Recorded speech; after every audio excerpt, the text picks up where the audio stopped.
When you walk into this church and you look around, what do you see?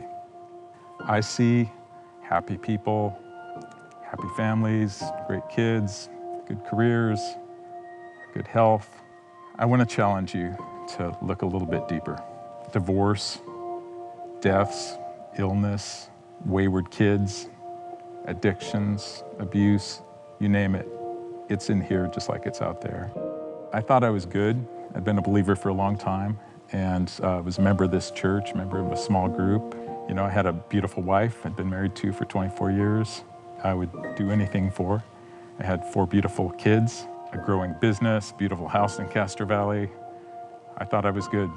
Little did I know my world was about to come crashing down. I came home from work.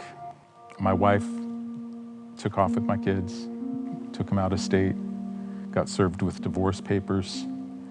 And as I sat on my front porch with my Bible in my hand that had looked brand new, like I'd hardly ever opened it, I was looking at that Bible in my lap, looking around at my beautiful empty house.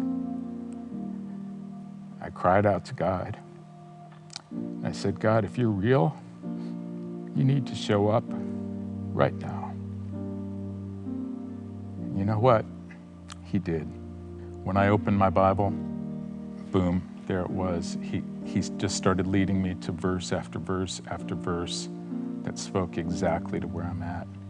Jeremiah 29:13 says, if you seek him with all your heart, you'll find him. And that started my journey through my own sort of valley of the shadow of death. In retrospect, I realized that there were a couple of things that I did right. The first thing was I poured out my heart to God, and he answered. The second thing was extremely difficult, and that was seeking help. We tend to isolate at times like that. I liken it to, if you do this, like I just fell on my mountain bike, you got to scrub the wound and bandage it, because if you don't, it's going to fester, and it's painful to get in there and heal, but that's what you need to do. When I went back into church and it was difficult and I was hurting inside, God challenged me to reach out and talk to somebody I'd never talked to every night that I went. As I sought to get below that surface level conversation, I discovered really quickly that I'm not the only one going through this stuff. One of my buddies tragically lost his wife, and he ended up getting involved in the single parents ministry here.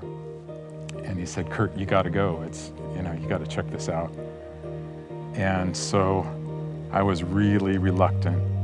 It was, to me, it was like God sending me into Nineveh. It was like, God, no, don't send me. But God was saying, no, Kurt, you go. And what I found was just awesome.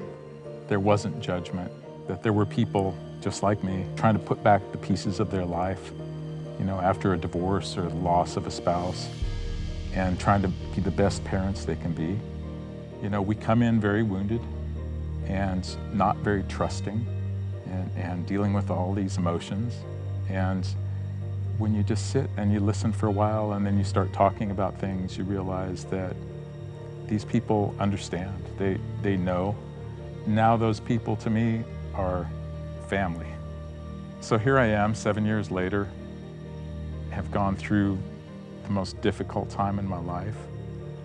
And yet I can look back now and I can see how God met my needs through that whole time, how he is glorified through it. My faith is exponentially deeper than it ever was. And I have more close friends than I've ever had in my life. And he's given me ministry opportunities and teaching opportunities and mentorship opportunities, so many things. And he's made me a much better parent. I want to encourage you, try it. Whatever the ministry is, whether it's divorce care or grief care or an addiction ministry or single parents, whatever it is, God will meet you there. And God uses people to reach people. Don't give up. Don't ever give up, because God is there with you.